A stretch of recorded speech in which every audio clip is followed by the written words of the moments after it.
How to integrate pre-configured sensors into ETOS.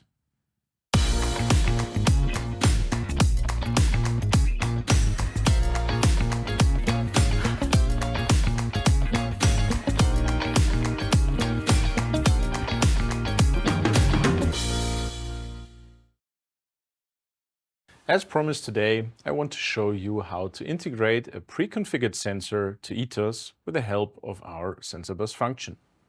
Therefore, I have our DGA3 sensor here on my table together with the CCAM hardware ready to go.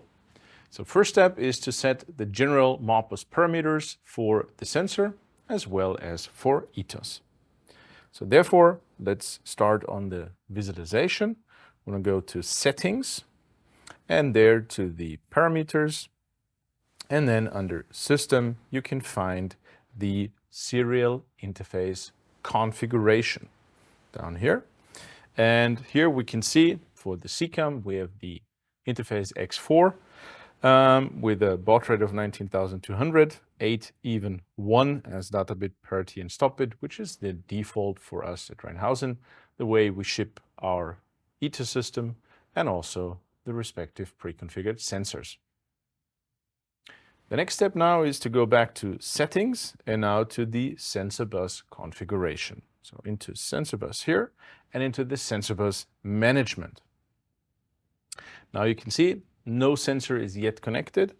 I'm going to click on New Sensor, use the address number 1, which I have pre-configured in my sensor.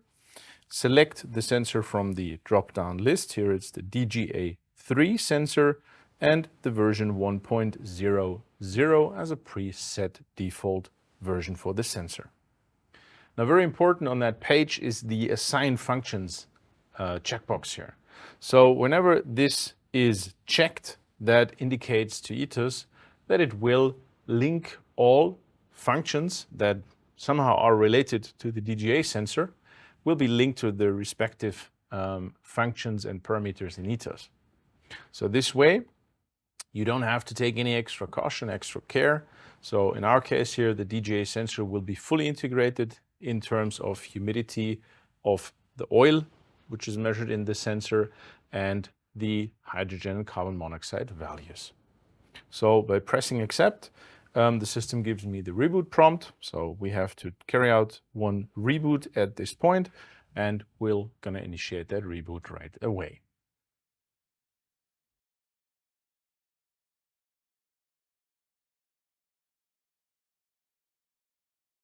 So the clicking of the system indicates me that the reboot is done. We can see the visualization refreshes.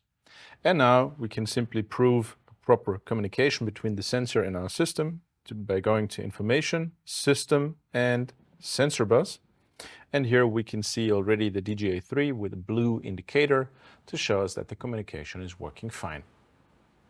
Now the last step, if the sensor would be installed well in a transformer and not sitting on the table here, we could check under the DGA icon here at the bottom of the visualization that we have actual values being fed into the ETOS system.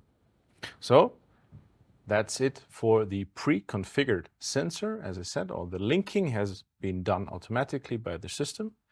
If you want to integrate an external third-party sensor, which is not yet known to our system, please come back to check for the next video, and there we'll also look deeper into the linking of these functions. So, thanks for watching. See you again soon.